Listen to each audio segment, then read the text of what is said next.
They say in the frozen forests of Slavic lands, there walks a witch. Her hut stands on chicken legs. Her fence is built from human bones, crowned with skulls that burn with ghostly fire. Her teeth are iron, her hunger eternal. Tonight, you will step into her woods. You will hear the cries of travelers, the prayers of priests, the bargains of kings, all who dared to cross her path. This is the horror of Baba Yaga, the darkest witch of Slavic folklore. The wind howled outside the crooked tavern, rattling its shutters and seeping through the cracks in the timber walls. Snow fell heavy, smothering the world in silence. Yet within the tavern, all was restless. Men hunched over mugs of cheap drink. Women whispered over bread crusts, and children huddled under shawls as the fire spat embers into the gloom. It was here in the corner by the hearth that he sat, the old man with eyes like burnt coals and a voice like a creaking door. His hands trembled not from age, but from the weight of stories carried too long. He had wandered from village to village, carrying nothing but a sack in his silence, until drink loosened his tongue. And tonight, the drink had done its work. "You want warmth?" he rasped, leaning into the firelight. "Then listen, not warmth of hearth, but a flame that eats the marrow from your bones. I'll tell you of her, the one who walks the forest deeper than dreams, the one whose hunger has no end." The tavern quieted. Even the wind seemed to lean close.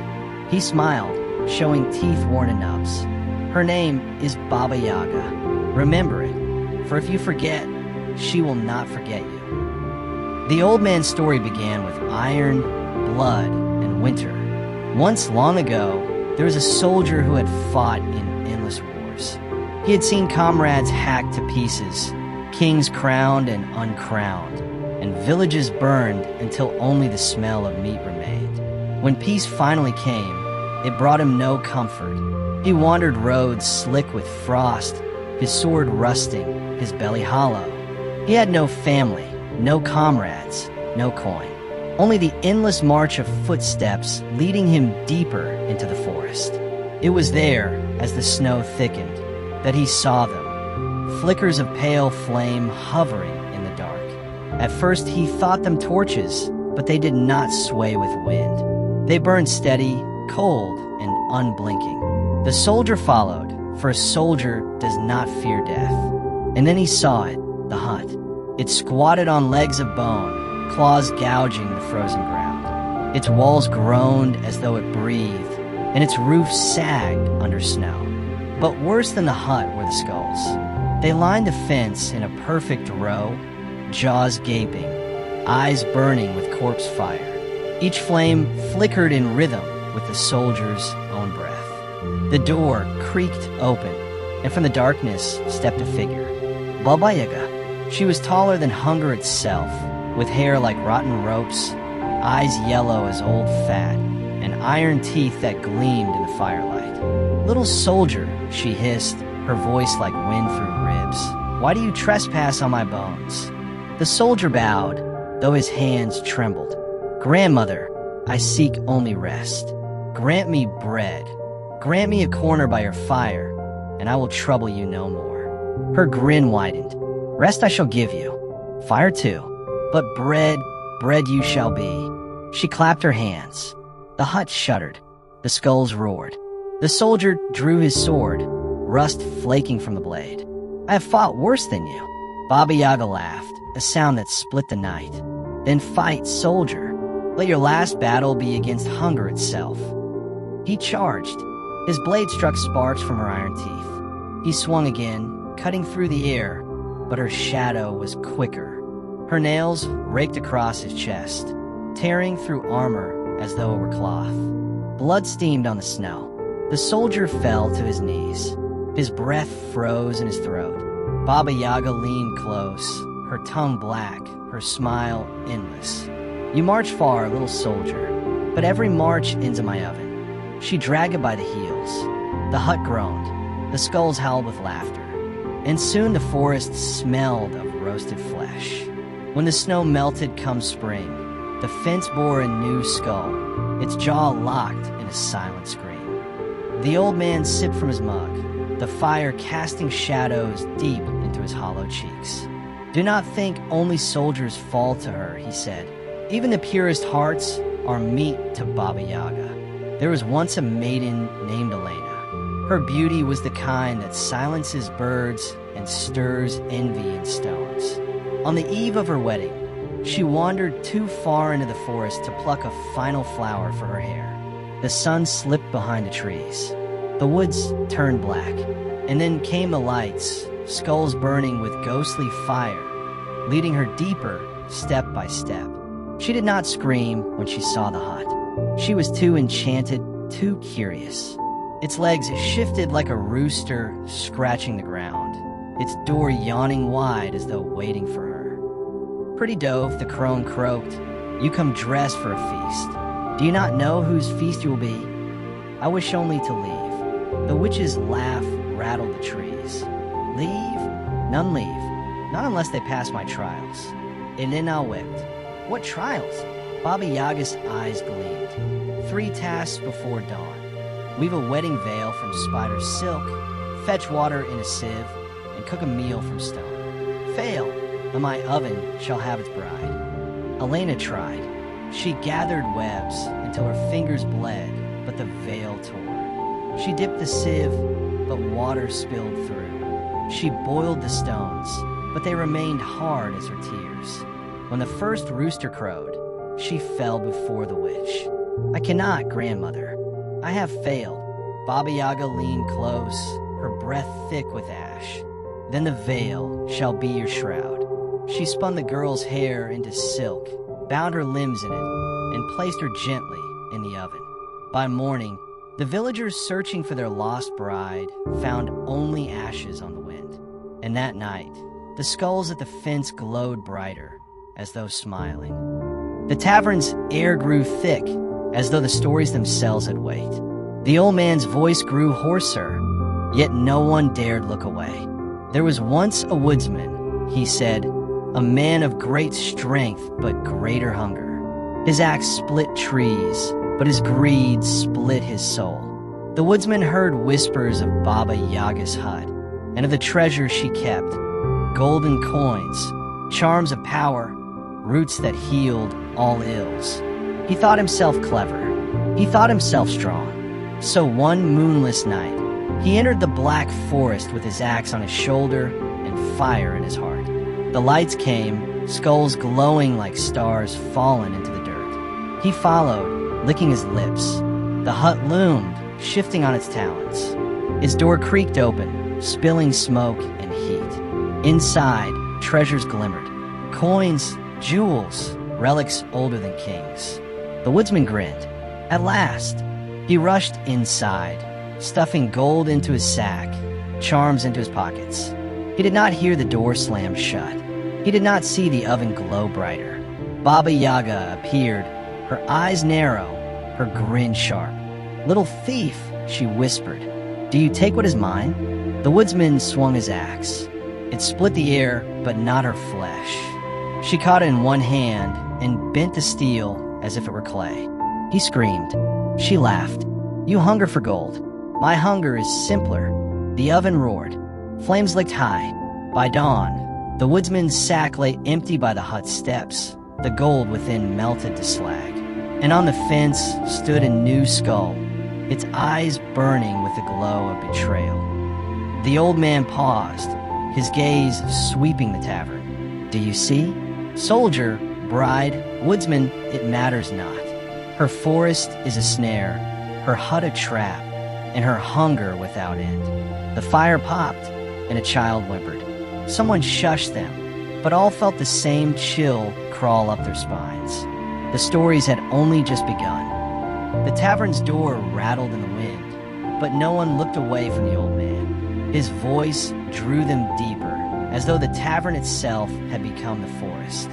"There was once a merchant," he rasped, "whose hunger was not for flesh, nor drink, nor even gold, but for more, always more. This merchant had traveled across kingdoms, selling silks and spices, jewels and oils. His coffers overflowed, yet his heart was hollow. No matter how much he owned, he dreamed of more. Power beyond coin, wealth beyond kings. He heard whispers of a hut in the woods where secrets older than men could be bought, where Baba Yaga herself bartered for souls. The merchant laughed. Every hag has a price, and I have coin enough to buy the world. So he packed his satchels with gold and set off, his horse weighed down by riches. The forest swallowed him. The snow deepened. The horse snorted nervously, ears flicking at shadows.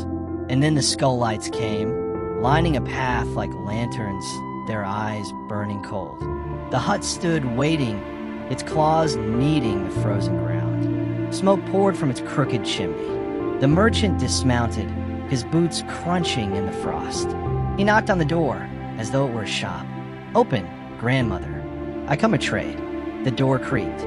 Baba Yaga appeared, bent and terrible, her teeth black iron, her nails dripping with marrow. She sniffed the air, lips curling. "Ah, gold." The merchant bowed deeply, spreading his arms. "I bring you coin, jewels, treasures from the ends of the earth. In exchange, grant me the secret of your power." The skulls laughed, hollow and cruel. Baba Yaga's grin widened. "Power? Power cannot be bought. Power is hunger, and hunger is endless. But I will give you what you seek for a price." The merchant's eyes gleamed. "Name it." She leaned close, her breath rank with ash. "Give me your heart." He recoiled. My heart." Her smile split wider. "Yes, keep your flesh, keep your blood, but surrender your heart, and I will make you rich beyond kings." The merchant hesitated only a moment. Greed gnawed louder than fear.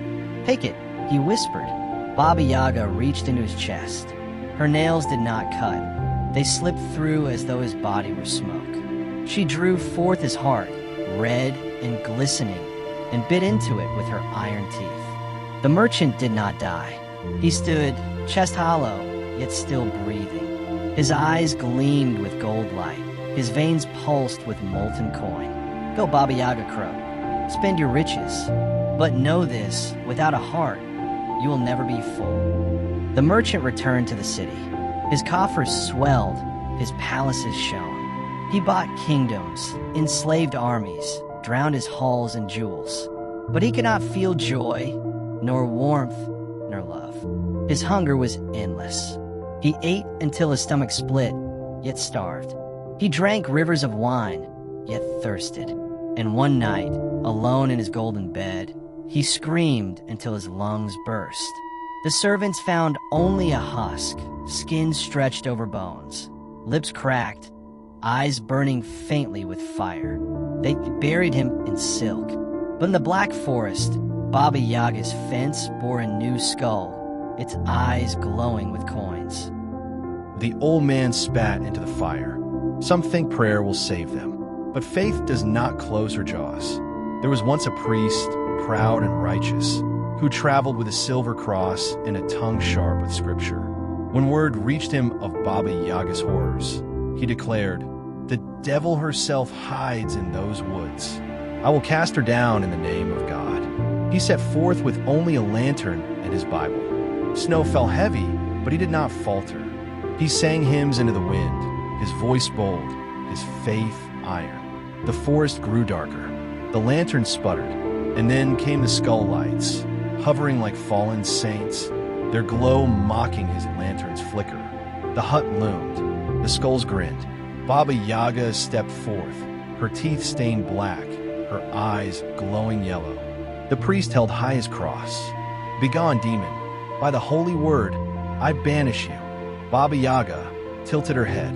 Then she laughed, a sound like splintering bone. "Holy word? Child, I was old before your God crawled from dust. I was bone before his cross was carved." The priest shouted prayers. His voice cracked. His hands trembled. The skulls howled. The hut shuddered. The snow itself seemed to smother his words. Baba Yaga reached out, plucking the cross from his hand. She bit into it, teeth grinding silver to dust. The priest fell to his knees. His prayers dissolved to sobs. Baba Yaga leaned close. whispering into his ear, "Your God is child, and children cannot save you." She dragged him into the hut. The oven roared. By dawn, the villagers found his Bible nailed to a tree, its pages soaked with blood. On the fence, a new skull burned, not with holy light, but with a hollow, endless dark. The tavern's rafters creaked. The old man's voice lowered, drawing the listeners closer. "There was once a thief," he said, "whose skill was unmatched. He slipped through shadows, cut purses, opened locks no man could close. But his hunger was not for bread, it was for pride, to prove no door could bar him. When he heard of Baba Yaga's hut, he grinned. Even the witch cannot keep her treasures from me. I will take her skulls, her jewels, her charms, and I will laugh as I go." He entered the forest at night, his steps silent as breath. The skull lights flickered, but he smiled. "Torches for my path," he whispered. The hut stood before him, claws shifting, eyes glowing. Its door creaked, locked with iron. The thief drew his picks, humming softly. The lock clicked. The door opened. Inside, treasures glittered, coins, charms, roots, bones of saints. He laughed. "All mine." But when he turned, the door was gone. Only the oven loomed, its mouth wide, its fire crackling. Baba Yaga stood behind him, her shadow long, her smile wide. "Little rat," she hissed, "you creep into my house. You think to steal from hunger." The thief bowed mockingly. "Every lock has a key, grandmother, and every treasure has a thief. Then steal this." She snapped her fingers. His hands froze to the gold. His skin blackened, veins bulging. The coins melted into his flesh, sinking, burning, fusing. He screamed as his fingers turned to gold. His arms stiffened, his chest hardened. By dawn, the thief was a statue of molten metal, eyes wide in terror. The hut's claws lifted him, setting him by the fence. His skull burned brighter than gold, grinning forever. The old man's voice shook, as though the memory itself chilled him. "There was once a hunter," he said, "famed for his skill. His arrows never missed, his traps never failed. Yet pride is a snare tighter than any he set. One winter, game grew scarce. The hunter swore he would track the greatest prey, Baba Yaga herself. He entered the black forest with bow in hand and hounds at his heels. His breath smoked in the cold.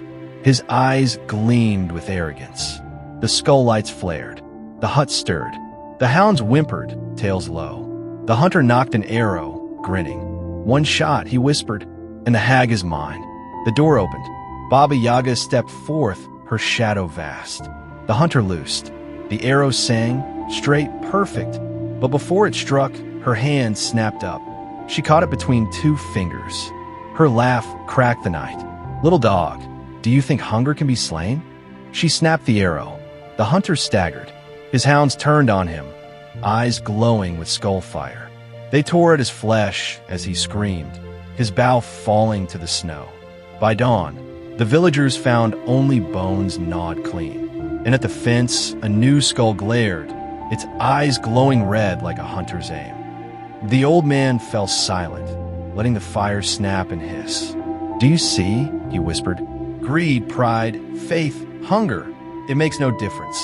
In the end, all paths lead to her oven." The tavern stirred uneasily. No one dared laugh. The shadows seemed longer, the wind harsher. And still the stories were not done. "There was once a fool," the old man murmured.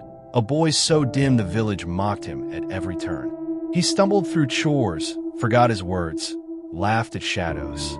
Yet sometimes, fools walk where wise men dare not." One spring night, the fool wandered into the black forest, chasing fireflies. He did not see the skull lights at first, nor hear the creak of the hut's claws in the soil. When at last he stood before Baba Yaga's crooked door, he smiled wide. "Pretty lights, pretty house." The door opened. Baba Yaga loomed, her teeth sharp, her eyes glowing. "Little idiot," she rasped, "you've come to die." But the fool only clapped his hands. "Nice lady, will you feed me? I am hungry." The witch paused. Few had ever greeted her with laughter. "You want food? Then pass my test. If you fail, I'll eat you. If you win, I'll feed you." The fool nodded eagerly. Her first task, Sort this pile of grain by dawn. Every kernel. She left him alone with mountains of seed. The fool sat, scratching his head. Too much, he muttered, yawning. He lay down and slept. In the night, the forest creatures came, mice, ants, sparrows. They swarmed the grain, sorting, carrying, arranging until the pile was perfect. When Baba Yaga returned, her eyes narrowed. Luck, nothing more. The second task, fetch water in this sieve. The fool nodded, skipping to the river. He dipped the sieve, watched the water pour out, then shrugged. Hole's too big. He lay in the grass and sang nonsense songs. The trees whispered. The river slowed. The water thickened, clinging to the sieve until it brimmed full. Baba Yaga hissed when he returned, dripping river in her hut. Chance. Only chance. The third task, sleep in my oven. If you survive, you win. The fool clapped. A warm bed. Thank you. He crawled inside, curled up and snored. The fire died at once, the flames shrinking to embers. No matter how Baba Yaga stoked, the oven would not burn him. By dawn, he crawled out yawning. Baba Yaga shrieked, tearing at her hair. Leave. Take your cursed luck with you. She thrust a loaf of bread into his hands, pushing him into the snow. The fool skipped home, never knowing he had outwitted death. But in the forest, Baba Yaga's skulls burned hotter, their laughter cruel. For luck does not last forever, and the fool's day would come. The tavern's air grew colder. Not all who seek her come from men, the old man said. Some are daughters of night themselves. Once, 3 witches from a distant land sought Baba Yaga. They were jealous of her power, hungry for her secrets. The first which commanded storms. The second bent shadows. The third wove curses with a glance. Yet each desired more. They entered the black forest, confident, their voices chanting charms to scatter spirits. The skull lights flickered but did not bow. The hut creaked but did not yield. Baba Yaga stepped forth, grinning with black teeth. Little worms, you seek my throne, the first which raised her hands. Lightning cracked, thunder roared, but Baba Yaga inhaled, and the storm vanished in her mouth. She burped smoke, the second which spread her cloak, shadows spilling like tar. But Baba Yaga clapped, and the shadows froze, twisting into chains that dragged her down. The third which cursed her, spitting words of rot. Baba Yaga laughed. Your curse is sweet. I'll eat it. She bit the words from the air, chewing until blood ran from her gums. The 3 witches screamed, their spells rebounding. Lightning struck their flesh, shadows strangled their throats, curses boiled in their veins. By dawn, 3 skulls burned on Baba Yaga's fence, their mouths twisted in silent screams. And her hut rocked with laughter, for no which can outwitch hunger itself. There was once a prince, the old man whispered, whose kingdom starved. Famine gripped his land, wolves roamed the fields, mothers wept over empty cradles. He rode into the forest to beg Baba Yaga for aid. The skull lights lined his path, mocking his crown. The hut rose before him, claws twitching. Baba Yaga stepped forth, licking her teeth. A royal meal. What do you offer me, little prince? He knelt, crown in hand. Spare my people, and take me instead. The witch tilted her head. Brave, but hunger is never sated. What can you give me worth a kingdom? The prince drew a dagger. Without hesitation, he cut his palm, letting his blood fall into the snow. My blood, my life, my soul. Take all. Baba Yaga's eyes glowed. She licked the snow, savoring the taste. Very well. Your land shall flourish. The fields will grow fat. The wolves will sleep. The mothers will laugh. The prince bowed his head. And my fate. Her smile split wide. You will live, but your people will eat what you cannot. She pressed her hand to his chest. His flesh withered. His bones turned to ash. Yet he did not die. He returned to his kingdom, a walking husk, skin stretched tight. His people rejoiced, for food spilled from the earth. Rivers flowed with milk, cattle grew fat. But the prince could never eat. Every bite rotted in his mouth. Every sip turned to dust. He lived forever, watching his people feast while he starved in silence. And far in the forest, his skull burned brightest of all. The old man's voice softened, almost breaking. And then there was the orphan, a girl with no family, no home, no hope. She wandered the woods, driven by hunger. Her eyes hollow, her stomach empty. The skull lights found her. The hut loomed. Baba Yaga opened the door, her grin sharp. "Little chick, come into the oven." The girl bowed low. "Grandmother, I have nothing. No gold, no crown, no power. Only myself. But I will work if you'll spare me." Baba Yaga chakrit. "Work? Then 3 tasks you shall have. Her first task, sweep my yard until it shines." The girl took the broom and swept until her hands bled. The snow melted, the mud cleared, the earth gleamed. Her second task, cook my supper with no fire and no food. The girl wept, for she had nothing. But she prayed to the skulls, whispering her sorrow. The skulls burned hotter, filling the pot with warmth. The mice scurried, bringing crumbs. The sparrows dropped seeds. By nightfall, a meal steamed in the pot. "Clever chick. The third task, sleep in my bed. If you live, you are mine." The girl trembled, crawling beneath the furs. Baba Yaga's breath stank of graves. Her claws clutched close. But the orphan whispered again to the skulls, tears wetting her cheeks.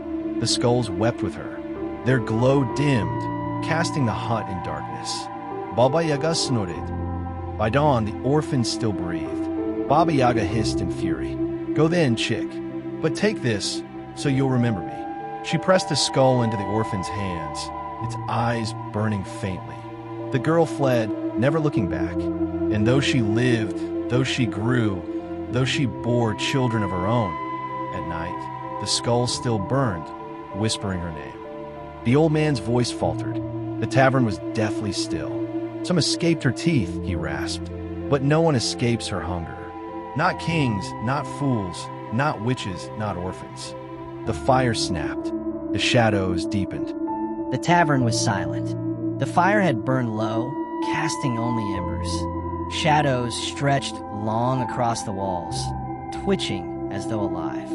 The old man leaned forward, his eyes dark pools. "You have heard their fates," he rasped. "The merchant, the priest, the thief, the hunter, the fool, the witches, the prince, the orphan. All paths end at her door." No one moved. Tankards sat untouched. A draft crept through the cracks, carrying the smell of ash. The old man's voice dropped lower, until each word was a claw scratching inside their skulls. "Do you know the truth? Baba Yaga is not one. She is many. She is hunger itself. When her bones crumble, she finds another shell. A beggar, a widow, a child lost in the woods. They cry, they plead, they suffer, and she grows from their ruin. That is why she has no end. That is why the fence grows higher." A woman near the hearth crossed herself. A man spat into the fire, but none spoke. The old man smiled, and his teeth gleamed faintly in the firelight. "She is listening now, even here. Every time we speak her name, the skull lights burn brighter. Every time we remember her, she grows nearer." The tavern door creaked in the wind. Everyone turned. Through the cracks in the wood, a faint glow pulsed. White cold, unnatural. A boy at the table whispered, "Lanterns," but his voice cracked. The old man's smile widened. His voice was no louder than breath. "She comes." The door rattled. Thunder rolled outside. The glow grew stronger, spilling through the gaps like milk through bone. Someone screamed. Someone prayed. The door slammed open, and the skull lights flooded in. They poured across the tavern, filling every corner, their jaws open in silent laughter, their eyes burning with endless hunger. The fire died, the wind howled, and in the pitch dark, the last sound was the old man's laugh, low, cruel, eternal. And so the tale's end, but Baba Yaga's hunger does not. Tonight you listen in safety, but remember, her forest waits.